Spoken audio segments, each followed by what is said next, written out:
Hi everybody and welcome to another modification tutorial video. This time we'll take a look at the Hot Toys First Order Stormtroopers. Cool figures, very movie accurate, but they lack articulation quite a bit. I don't think it's a disaster, but as you can see here on my figure, the arm and leg movement is very limited. Some of it is because of the body armor, but there is also a great deal that has to do with the fat suit underneath the armor.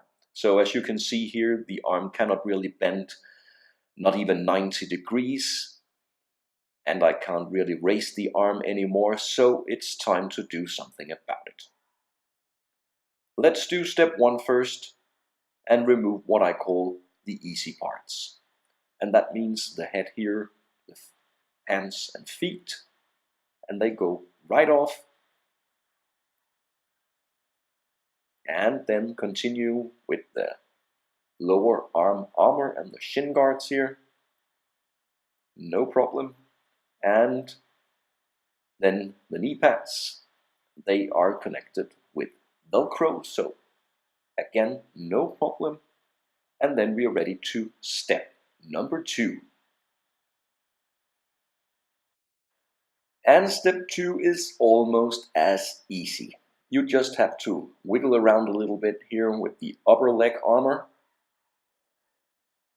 like this. They are a bit trickier to remove, but they are not connected, so they are removable. Just work with it and they go right off. Yes. And then 2 parts here also connected with Velcro on the front and on the back side. And when these are gone, you can slide the belt down without damaging or removing any further parts. So step number 2 complete, and the figure now looks like this. So now it's becoming more difficult to remove the parts because the body armor here is glued and you have to separate the spot here where the body armor is connected. So use an X-Acto knife or another sharp object. As you can see here, it's not possible to do with my bare hands, so I need a tool.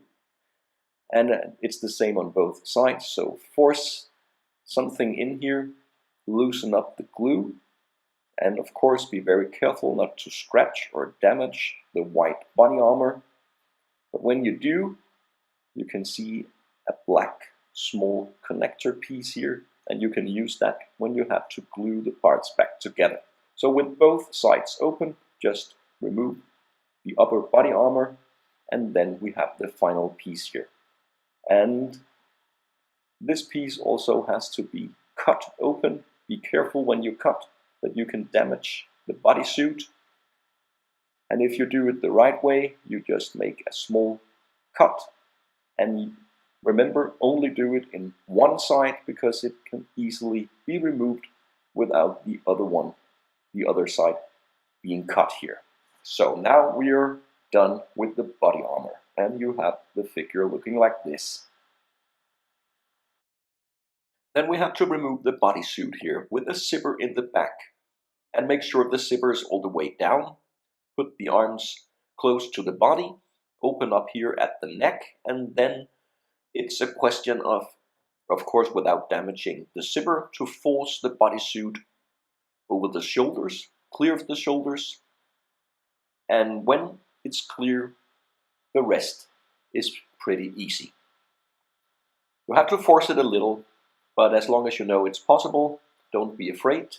Of course, be careful, but it's possible to do without damaging anything. And as soon as it's clear here, just remove the rest. Then we are almost finished with the bodysuit, and we can start removing the parts that hinder the articulation.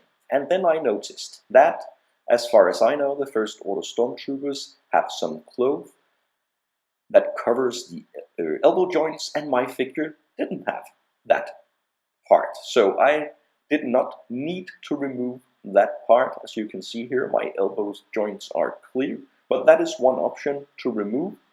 And then you have improved arm articulation, but of course it won't matter when it comes to the body or the legs. So I continue to remove and then the bodysuit, and then we have the fat suit here. And that is what I really wanted to remove. You don't have to remove it all.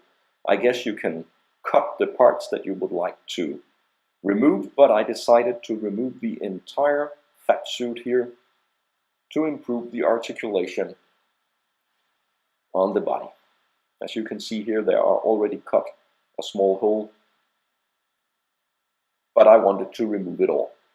So what you do is you have to again use the X-Acto knife, open up the stitching here on the back. Again, be careful not to cut the figure itself. And if you want to put the fat suit back on, you have to use a needle and thread, and then you can, of course, sew it back together. But now I just want to get rid of this fat suit, and that is one of the more easy steps. It is secured here at the feet, but remove the tape and then we are rid of the fat suit, and it's time to reverse the process. So now the fat suit is gone, and you can put it aside and save it for later if you want, and it's time to put the bodysuit and the body armor back on the figure. I'm not going to show all the steps again. Put the bodysuit back on, zip it up, and then these parts you have to glue back together. So I'll begin with this part, the one that is only open in one side. Use my glue here, and with as much precision as possible, I'll put the glue on without touching the bodysuit, like this, and then force the two parts together and hold them for a while, 10-20 seconds maybe, depending on the glue. See, be careful not to put the suit in between, and just hold it and make sure they fit perfectly together, and then we are fine. And again here with the upper body armor, make sure to put it on the right way, and there you have the two black connector pieces that you can glue, and you can also glue on the body armor itself because there is a small overlap here. And then you're ready for the rest of the pieces. As you can see here, just glue it back together and make sure, of course, the small black pieces on the inside. So now we're done. And as you can see here, I put my stuff into a left and a right side, so I can easily find the right parts. And I'll do that right now. So here we have the final result. The Stormtrooper is finished, the fat suit removed, and I must say the articulation is really improved, especially arms and legs. So I recommend to do this mod if you want your Stormtrooper to be more poseable and have a lot more to offer when on display. As you can see here, especially the legs and arms bend a lot more. So one question of course is, does the body armor feel loose or fall off? Only place that I noticed the difference is here at the shin guards. They are a bit more loose, but if you put them all the way down to the feet, there is really not much of a difference. So thanks a lot for watching this video. I hope you found it useful. Leave a comment or subscribe if you'd like to see more.